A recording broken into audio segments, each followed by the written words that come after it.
Hello everyone, good afternoon all of you। दोस्तों today we are discussing about cost accounting। तो दोस्तों आज हम जानते हैं cost accounting का इंट्रोडक्शन, ऑब्जेक्टिव्स एंड इम्पोर्टेंस के बारे में।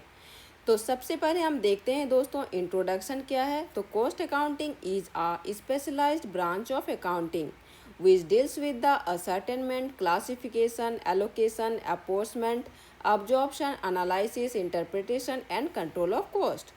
It helps in determining the cost of a product or service and ascertaining profitability. It is mainly concerned with the collection and recording of cost data for use within an organization। तो इसका क्या meaning होता है दोस्तों कि coast accounting की एक विशेष शाखा है, ठीक है, जो किसी प्रोडक्ट या सर्विस की लागत का क्या करती है, पता लगाती है। अब आते हैं हम लोग जानते हैं दोस्तों कि ऑब्जेक्टिव्स ऑफ कोस्ट अकाउंटिंग क्या क्या है। तो फर्स्ट आता है to ascertain the cost of products और सर्विस, मतलब होता है उत्पाद या सेवा की वास्तविक लागत का ज्ञात करना। नेक्स्ट है to help in cost control and cost reduction, अनावश्यक खर्चों को नियंत्रित करना और क्या होता है, लागत को कम करना। नेक्स्ट है दोस्तों to assist in fixation of selling price, मतलब होता है कि सही विक्रय मूल्य तय करने में क्या करना, सहायता करना। नेक्स्ट है to help in preparation of budgets and quotation, इसका मतलब होता है दोस्तों बजट और कोटेशन बनाने में क्या करना, मदद करना। नेक्स्ट है to assist in decision making, मतलब होता है प्रबंधन को सही निर्णय लेने में सहायता करना। नेक्स्ट है to help in performance evaluation, मतलब होता है कर्मचारियों और विभागों के प्रदर्शन का मूल्यांकन करना। फिर है to comply with legal requirements and for submission of cost statements to authorities, मतलब होता है दोस्तों कि कानूनी आवश्यकताओं का पालन करना तथा कोस्ट स्टेटमेंट तैयार करना।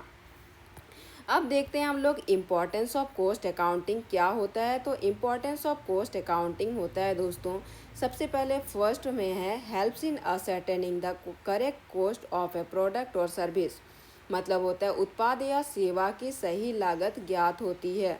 नेक्स्ट है facilitates cost control and cost reduction, खर्चों को नियंत्रित और क्या किया जा सकता है, कम किया जा सकता है। नेक्स्ट है assist management in planning and decision making, योजना बनाने और सही निर्णय लेने में क्या होता है दोस्तों, सहायता मिलती है। नेक्स्ट है helps in fixing profits and selling prices, मतलब होता है लाभ और विक्रय मूल्य निर्धारित करने में क्या होता है, मदद मिलती है। फिर आता है useful in budgetary control and preparation of estimates, मतलब होता है बजट बनाने और खर्चों पर नियंत्रण रखने में क्या होता है, सहायता मिलती है। नेक्स्ट है दोस्तों aids in performance evaluation and comparison, मतलब होता है प्रदर्शन का मूल्यांकन और इसमें तुलना किया जा सकता है। फिर आते हैं helps in efficient use of resources, संसाधनों का सही और प्रभावी उपयोग होता है। नेक्स्ट है it is a स्टेटरी requirement under the companies act 2013 in certain cases, मतलब कुछ कंपनियों के लिए कंपनीज एक्ट 2013 के अनुसार क्या है, कॉस्ट अकाउंटिंग रखना आवश्यक होता है। ओके फ्रेंड्स, तो हम समझ गए कि कॉस्ट अकाउंटिंग क्या होता है, इसका इंट्रोडक्शन, ऑब्जेक्टिव्स और इम्पोर्टेंस। तो अब हम जानते हैं फाइनेंशियल और कॉस्ट अकाउंटिंग का डिफरेंस नेक्स्ट वीडियो में, ठीक है। ओके फ्रेंड्स, तो आज के लिए इतना ही। Do like share and subscribe my